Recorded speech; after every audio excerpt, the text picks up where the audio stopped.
Partie 1, le mur immersible. Aujourd'hui, imaginez un pays prospère et innovant, leader mondial en matière de qualité de vie et de cohésion sociale. Une nation que l'imaginaire collectif associe à une planification rigoureuse, à l'ordre public et à un État-providence qui protège ses citoyens. Imaginez maintenant que, dans ce même pays, un jeune diplômé universitaire et titulaire d'un CDI soit contraint de vivre dans sa chambre d'adolescent. Imaginez un couple avec deux bons salaires, tous deux supérieurs à la moyenne, dont la seule option est un minuscule studio où la table de la salle à manger fait également office de bureau et se trouve à 1 mètre du lit. Imaginez des files d'une cinquantaine de personnes sur le trottoir d'une rue calme, non pas pour un concert, mais pour la visite d'un appartement de 2 chambres dont le loyer représente plus de la moitié d'un salaire. Ce n'est pas le scénario d'un film dystopique, c'est un portrait brutal et quotidien des Pays-Bas en 2025. Depuis des décennies, le monde admire le modèle néerlandais de polders, d'urbanisme et de pragmatisme. Mais aujourd'hui, pour des centaines de milliers de citoyens, ce modèle s'est fissuré et est devenu une cage. Le droit fondamental au logement est devenu un privilège inaccessible, générant une crise silencieuse qui érode la stabilité sociale et l'optimisme de toute une génération. Qu'est-ce qui a mal tourné dans ce système apparemment exemplaire? Comment l'une des nations les plus riches et les mieux organisées de la planète a-t-elle permis que la recherche d'un logement devienne une mission impossible? La réponse réside dans un système fracturé, dont les conséquences se manifestent par 3 cauchemars parallèles qui définissent la vie de ses citoyens aujourd'hui. Tout au long de cette analyse, nous décortiquerons chacune de ces réalités et les décisions politiques qui nous ont conduits là où nous en sommes. Si ces analyses approfondies des grands enjeux de notre société vous intéressent, je vous invite à vous abonner à la chaîne et à activer les notifications pour ne rien manquer des prochains documentaires. Le premier et le plus redoutable de ces cauchemars est l'accès à la propriété. Le rêve d'acquérir une maison, de s'enrichir, de s'enraciner et d'atteindre cette stabilité essentielle associée à la maturité s'est évanoui pour la grande majorité. Il est crucial de souligner qu'il ne s'agit pas de personnes en situation précaire. Il s'agit des piliers de l'économie: ingénieurs, enseignants, professionnels de la santé, entrepreneurs. Des personnes et des couples disposant de revenus stables et supérieurs à la moyenne qui, selon toute logique économique, devraient être des candidats idéaux pour un prêt hypothécaire. Cependant, la réalité les frappe avec la force d'un mur infranchissable. Pour comprendre l'ampleur du problème, analysons un cas concret et réaliste. Prenons comme référence le modal inkomen, le revenu standard aux Pays-Bas, qui s'élèvera à environ 44 000 euros bruts par an en 2025. Prenons l'exemple d'un jeune couple, qui gagne un peu plus que ce chiffre, avec un revenu brut combiné. De Satatouat Euroa, il s'agit d'un revenu très solide. Avec ce revenu, et en appliquant la réglementation bancaire néerlandaise stricte, leur capacité d'emprunt hypothécaire maximale s'élèverait à environ 450 000 euros. Sur le papier, cela semble considérable. En pratique, c'est largement insuffisant. Le prix moyen d'une maison dans le pays a déjà dépassé ce chiffre, et dans la région peuplée de Randstad, le cœur économique qui comprend Amsterdam, Rotterdam, La Haye et Utrecht, une simple maison jumelée de 3 étages est tout simplement trop chère. Les pièces, véritables incarnations de la maison familiale néerlandaise, peuvent facilement coûter entre 550 000 et 700 000 euros. L'écart entre le montant qu'ils peuvent emprunter et le coût d'une maison modeste est considérable, mais le prix demandé n'est que le début de la barrière financière. Aux Pays-Bas, la loi fixe un ratio prêt-valeur maximale de 100%. Cela signifie que la banque vous prêtera au maximum la valeur estimée de la maison, sans un centime de plus. Tous les frais supplémentaires, appelés Kostenkopper, frais à la charge de l'acheteur, doivent en être entièrement financés par vos propres économies.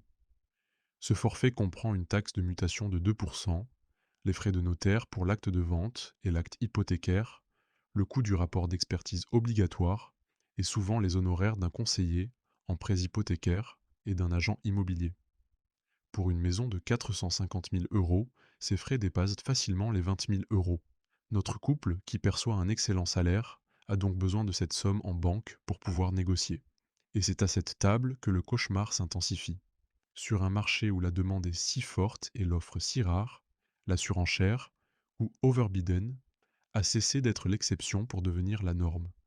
Les biens sont vendus aux enchères informelles. Après une visite intensive, les intéressés disposent d'une date limite pour soumettre leur offre finale, secrète.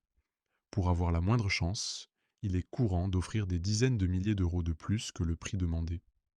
Offrir 50 000 euros de plus n'est pas rare, et c'est là que réside le piège mortel. La banque ne finançant que la valeur d'expertise officielle du bien, chaque euro de cette surenchère doit, là encore, être prélevé directement sur l'acheteur. Ainsi, notre couple a besoin non seulement de 20 000 euros pour les frais, mais peut-être de 50 000 ou 60 000 euros supplémentaires d'économie pour avoir une offre compétitive.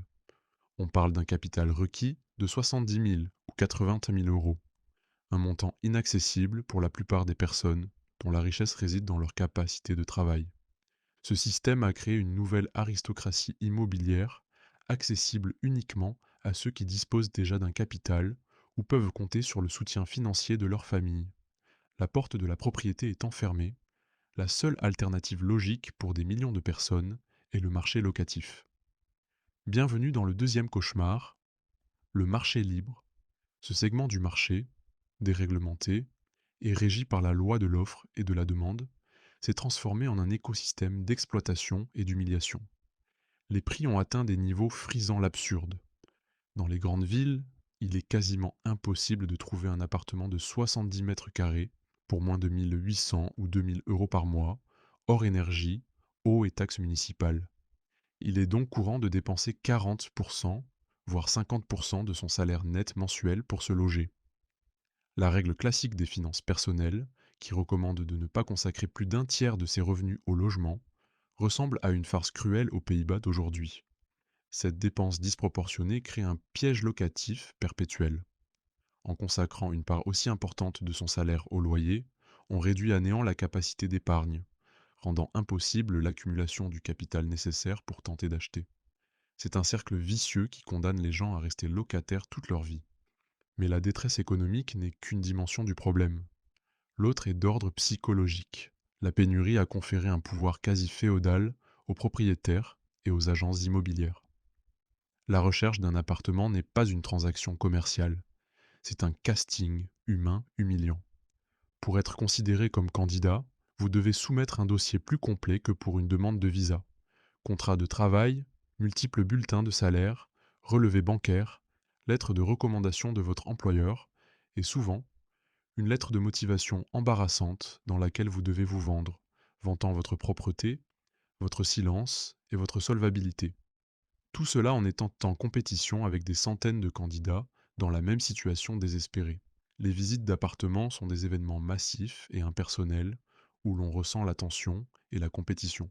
Vous vous retrouvez dans une file d'attente avec 40 autres personnes, toutes s'évaluant, essayant toutes de forcer un sourire et une connexion avec un agent immobilier qui vous regarde à peine dans les yeux.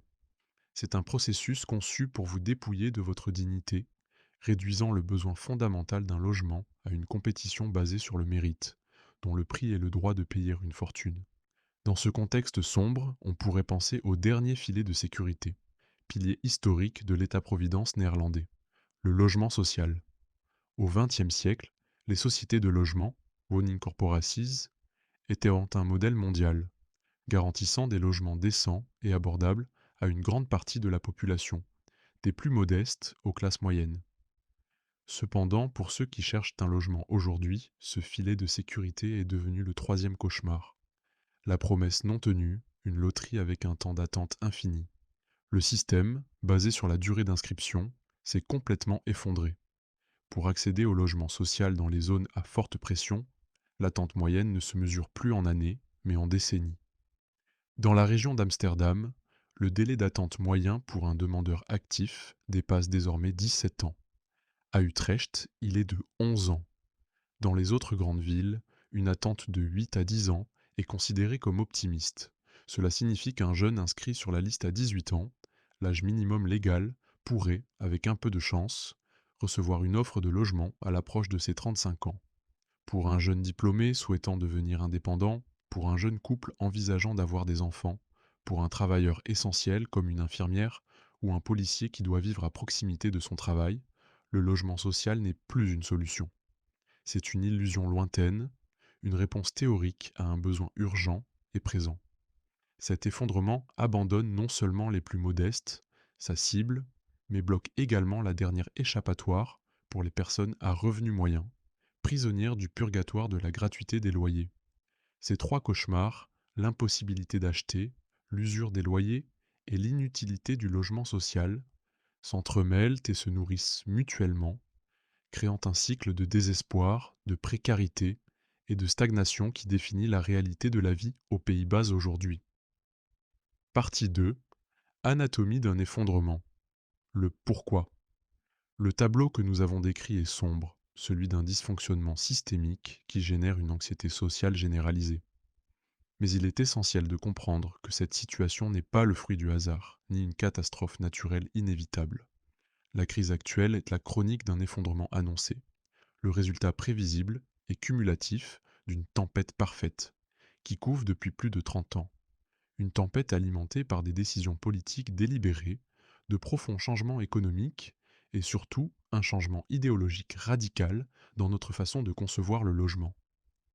Pour comprendre comment nous en sommes arrivés là, nous devons procéder à une autopsie du système et décortiquer l'anatomie de cet échec.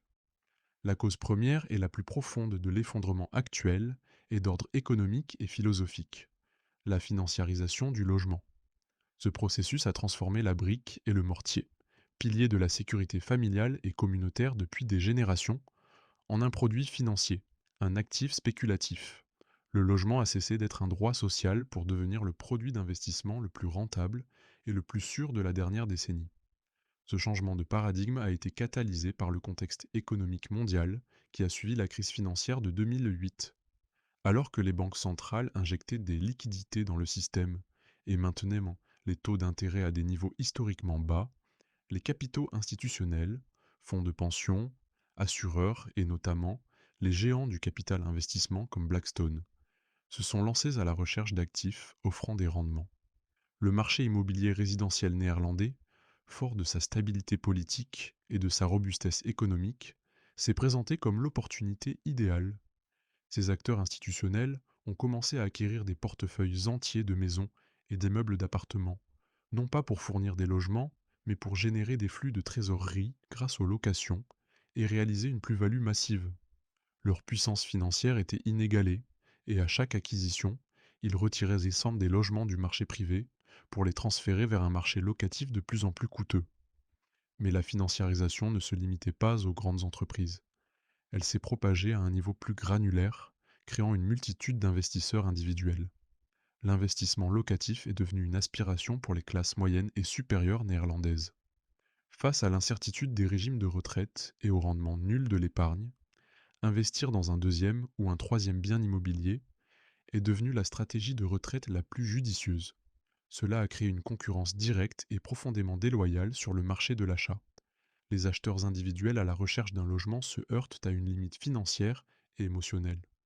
Les investisseurs, quant à eux, considèrent le bien comme un simple tableur. Ils peuvent se permettre de payer plus cher car leur objectif est la rentabilité, et ils savent qu'ils pourront répercuter cet investissement sur les futurs locataires. Cette bulle spéculative n'a pas gonflé en vase clos. Ça a été activement alimentée par des décennies de politique budgétaire, dont l'instrument phare était l'hypotheekrenteaftrek, la déduction fiscale des intérêts hypothécaires.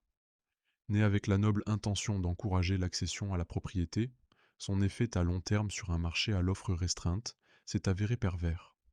En permettant aux propriétaires de déduire de leurs impôts l'intégralité des intérêts payés sur leur prêt immobilier, l'État subventionnait en pratique l'emprunt. Cela incitait les acheteurs à contracter le prêt immobilier le plus élevé possible. Les banques, conscientes que le risque était atténué par cet avantage fiscal, accordèrent des prêts plus importants. Et les vendeurs, conscients de leur pouvoir d'achat accru, augmentèrent simplement les prix. Il s'agissait d'une spirale inflationniste auto-entretenue, financée par tous les contribuables. De plus, s'agissant d'une déduction fiscale, l'avantage était d'autant plus important que les revenus étaient mal élevés et le prêt immobilier important, subventionnant ainsi de manière disproportionnée les plus riches, faisant gonfler les prix de manière exponentielle et laissant une facture inabordable pour les nouvelles générations. Un marché surchauffé par l'investissement et la spéculation n'aurait pu se calmer qu'avec une augmentation massive de l'offre. Or, aux Pays-Bas, c'est exactement l'inverse qui s'est produit. La construction s'est arrêtée, notamment dans le segment crucial du logement abordable. Cet arrêt est dû à la combinaison mortelle d'une erreur politique catastrophique et d'un obstacle environnemental paralysant. L'erreur politique a un nom. Comment stopper la construction de logements abordables? En taxant ceux qui les construisent. C'est exactement ce qu'a fait le gouvernement néerlandais en 2013 avec le Verhuurdersheffing. Verhuurdersheffing. En pleine politique d'austérité post-crise, le gouvernement de Mark Rutte, dans l'une des décisions les plus critiquées de l'histoire récente, a imposé une taxe spéciale sur les sociétés de logement social. L'argument était que ces entités, disposant d'importants patrimoines immobiliers, devaient contribuer aux caisses de l'État. Le résultat a été dévastateur. Entre 2013 et sa suppression en 2023, cette taxe a privé d'environ 17,5 milliards d'euros des organisations dont le seul but était de construire, d'entretenir et de fournir des logements abordables. Mettons les choses en perspective. Le gouvernement a ainsi prélevé des milliards d'euros sur le secteur censé résoudre la crise du logement pour les réaffecter à d'autres postes budgétaires. Cela a non seulement entraîné un arrêt brutal de la construction de nouveaux logements sociaux, mais a également contraint les entreprises Maputo à reporter pendant des années l'entretien essentiel et la rénovation énergétique nécessaire de leur parc immobilier existant, détériorant ainsi la qualité de vie de millions de locataires. Cette politique peut être qualifiée, sans embâge, de suicidaire. Et alors même que le consensus politique commençait à comprendre la nécessité d'abroger cette taxe, le pays s'est heurté à un mur réglementaire, la Stikstofcrisis, la crise de l'azote. En mai 2019, le Conseil d'État, la plus haute juridiction administrative des Pays-Bas, a jugé que le programme gouvernemental de gestion des permis pour les activités émettrices d'azote était illégal et non conforme aux réglementations européennes en matière de protection de la nature. Compte tenu de la forte densité de population, de l'industrie et surtout de l'élevage intensif, les Pays-Bas dépassent massivement les limites de dépôt d'azote dans leurs zones naturelles vulnérables. Cette décision de justice a provoqué une interdiction quasi totale des permis. Toute activité génératrice d'émissions, y compris la circulation des engins et le transport des matériaux pour un projet de construction, nécessitait désormais une procédure d'autorisation individuelle complexe et coûteuse, prouvant l'absence d'impact sur l'environnement. Des dizaines de milliers de projets de construction, dont plus de 100 000 logements déjà prévus, étaient peut-être bloqués dans des limbes bureaucratiques. Le besoin urgent et légitime de protéger la planète s'est heurté de la manière la plus brutale possible au besoin tout aussi urgent et légitime d'offrir un abri aux citoyens. La troisième cause est plus profonde, plus idéologique, et est à l'origine des deux autres. Il s'agit du changement de mentalité opéré dans les années 1990 sous l'influence des courants néolibéraux défendant la suprématie du marché. L'idée, simple et séduisante, était que l'État se retire et fasse confiance au secteur privé dans sa quête de profit, pour fournir des logements beaucoup plus efficacement. Partant de ce principe, un processus a été lancé pour éloigner les sociétés de logement social de l'État. Elles ont été rendues indépendantes, contraintes de fonctionner selon la logique du marché et encouragées à vendre une partie de leur parc immobilier pour obtenir des liquidités. Des milliers de logements sociaux sont ainsi passés au marché libre, réduisant durablement l'offre abordable. On a cru aveuglément à la théorie de l'échelle du logement, l'idée que les gens passeraient naturellement du logement social au logement locatif privé et à terme à l'accession à la propriété, laissant ainsi le logement social gratuit pour ceux qui se trouvent en dessous. Mais le marché n'a pas construit les échelons intermédiaires de cette échelle. Le secteur privé, logiquement, a construit pour le segment le plus rentable. Bureaux, hôtels et appartements de luxe pour expatriés et investisseurs. L'énorme demande de logements abordables pour les jeunes, les familles et les personnes à revenus moyens a été systématiquement ignorée. Le coup de grâce à ce retrait de l'État est venu en 2010, lorsque le ministère du Logement, de l'Aménagement du Territoire et de l'Environnement a été démantelé, symbole puissant de l'abdication du gouvernement de sa responsabilité de diriger la politique du logement. L'État s'est retiré, certes, mais le vide qu'il a laissé derrière lui n'a pas été comblé par une main invisible et bienveillante qui résout tout, mais par la logique froide et implacable du rendement financier maximal, dont les conséquences dévastatrices frappent aujourd'hui l'ensemble de la société néerlandaise. Nous avons décortiqué les causes économiques, politiques et idéologiques qui ont forgé cette crise. Un cocktail de financiarisation, de paralysie constructive et de déréglementation. Si vous trouvez cette analyse pertinente et pensez qu'il est important de sensibiliser le public à cette dynamique, j'apprécierais grandement que vous laissiez un j'aime sur la vidéo. Votre soutien nous permet de toucher davantage de personnes. Maintenant, la question clé. Y a-t-il un espoir de solution? Voyons voir. Partie 3. Y a-t-il de la lumière au bout du tunnel?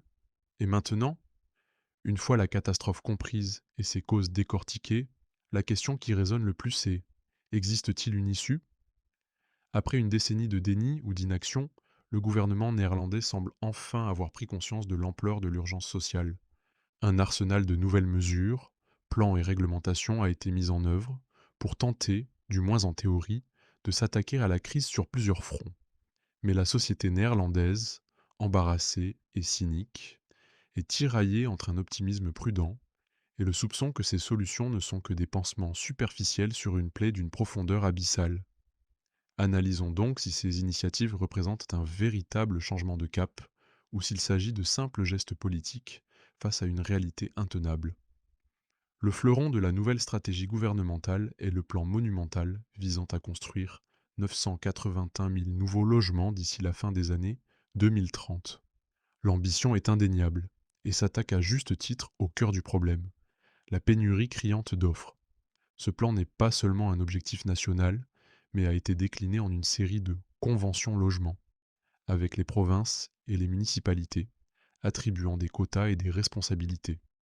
Cependant, le fossé entre le document et la grue en service est un gouffre d'obstacles. Le premier, et le plus insurmontable, reste la crise de l'azote. Malgré les tentatives de créer des dérogations pour la construction, tout projet d'envergure reste susceptible d'être bloqué par les tribunaux, créant une incertitude juridique qui effraie les investisseurs et les promoteurs. Deuxièmement, la pénurie de main-d'œuvre, qualifiée dans le secteur de la construction, est endémique dans toute l'Europe, et les Pays-Bas ne font pas exception. Il y a une pénurie de maçons, d'électriciens, d'ingénieurs et d'urbanistes pour mettre en œuvre un plan d'une telle ampleur. Troisièmement, la volatilité économique mondiale a fait grimper le coût des matériaux et les taux d'intérêt, mettant en péril la viabilité financière de nombreux projets, notamment ceux de logements sociaux. Le risque que ce grand projet reste lettre morte, largement raté, est extrêmement élevé. Parallèlement à la promesse de construire, le gouvernement a lancé une offensive réglementaire sans précédent pour freiner le marché et affaiblir les investisseurs. Le premier outil est le opkoopbescherming, ou protection contre les achats spéculatifs. Cette loi permet aux municipalités d'interdire la location de logements neufs dans certains quartiers. Son objectif est clair: éliminer l'investisseur locatif de la concurrence et donner une chance aux acheteurs individuels. Cependant, son efficacité est limitée. Il s'agit d'une mesure locale et limitée qui risque de déplacer le problème vers des zones non réglementées. Bien plus ambitieuse et controversée, la loi sur le loyer abordable, Wet Betalbaarhuur, représente une intervention radicale sur le marché libre. Son mécanisme consiste à étendre le système de points qui régissait traditionnellement le logement social à une grande partie du marché locatif privé. Le loyer maximal sera déterminé par un score basé sur la taille, la qualité et la performance énergétique du logement. On estime que cette loi pourrait réduire les loyers de plus de 300 000 ménages. Sur le papier, c'est une victoire pour les locataires. En pratique, elle a suscité une vague de critiques de la part des investisseurs et des promoteurs. Ceux-ci préviennent que, face à la perspective d'une baisse de rentabilité, de nombreux propriétaires choisiront de vendre leurs biens plutôt que de les louer, ce qui, paradoxalement, réduirait l'offre de logements locatifs et aggraverait la pénurie. D'autres pourraient cesser d'investir dans l'entretien et la rénovation de leurs biens s'ils ne peuvent pas répercuter cet impact sur le prix. C'est le dilemme réglementaire classique: une mesure destinée à protéger les locataires pourrait leur nuire si elle contracte le marché. Son succès ou son échec constituera l'une des grandes expériences de la politique européenne du logement. Enfin, le gouvernement a opéré un virage à 180 degrés dans sa politique en matière de logement social. Un mea culpa historique. La décision cruciale et unanimement saluée a été prise d'abolir complètement le Verhuurderscheffing. Après une décennie de ponctions sur les finances des entreprises sociales, celles-ci sont enfin libérées de ce fardeau fiscal. Aujourd'hui, l'État leur demande de redevenir ce qu'elles n'auraient jamais dû cesser d'être, le principal moteur de la construction de logements abordables du pays. La nouvelle feuille de route leur confie la tâche de construire les 2 tiers du million de logements prévus. Il s'agit d'un changement de paradigme radical, une reconnaissance implicite que la confiance aveugle dans le marché était une erreur catastrophique. Mais la question est de savoir si ces entreprises pourront se remettre des dommages qu'elles ont subis. Une décennie de décapitalisation forcée a laissé de profondes cicatrices. Ils ont perdu du personnel technique, accumulé des dettes et surtout vu les besoins d'entretien et de rénovation de leur parc immobilier exploser. La tâche qui leur est confiée est herculéenne: construire à un rythme sans précédent, tout en modernisant et en rendant plus durables des centaines de milliers de logements existants. Reconstruire cette capacité financière et organisationnelle prendra du temps, un temps dont manquent les milliers de personnes en liste d'attente. Nous arrivons ainsi au terme de cette analyse. La crise du logement qui étouffe les Pays-Bas n'est pas, comme nous l'avons vu, une question de manque d'espace, ni une conséquence inévitable de la prospérité économique. C'est le résultat direct, tangible et douloureux d'une série de décisions politiques prises sur 30 ans qui ont consciemment démantelé un système fonctionnel et l'ont remplacé par une idéologie. L'idéologie que seul le marché pouvait fournir. La vision du logement comme un actif financier a été privilégiée par rapport à sa conception comme un droit humain. Les rendements des investisseurs ont été privilégiés au détriment de la stabilité citoyenne, et le profit à court terme a été privilégié au détriment de la cohésion sociale à long terme. Les nouvelles mesures que nous avons explorées, le plan de construction, la réglementation des loyers et la relance du logement social, témoignent sans aucun doute d'un changement de cap soudain. Elles constituent une reconnaissance tardive que la voie précédente menait au désastre. Mais la question fondamentale, celle qui déterminera l'avenir du pays, reste ouverte, et c'est celle que je souhaite laisser à la réflexion. Ces mesures marquent-elles le début d'une véritable reconquête du logement comme pilier de l'État-providence, ou s'agit-il simplement d'une réponse pragmatique, quoique massive, à une crise devenue politiquement insoutenable, sans véritable changement de mentalité? Pour que la solution soit durable, le changement doit être plus profond. Nous devons rétablir l'idée qu'un logement décent n'est pas une marchandise, mais une infrastructure sociale essentielle, aussi essentielle que les soins de santé ou l'éducation. Les nouvelles lois semblent être un pas dans la bonne direction, mais ne pensez-vous pas qu'elles ne sont qu'un pansement sur une blessure profonde? Ou marque-t-il véritablement un changement de cap définitif dans la philosophie du pays? Votre point de vue m'intéresse beaucoup, alors n'hésitez pas à me faire part de votre avis dans les commentaires. C'est la partie la plus précieuse de ce dialogue. Si la vidéo vous a été utile, n'hésitez pas à la partager avec quelqu'un qui pourrait être intéressé, et n'oubliez pas de vous abonner si ce n'est pas déjà fait. J'ai mis à l'écran un autre documentaire qui pourrait vous intéresser. Merci d'avoir lu jusqu'au bout.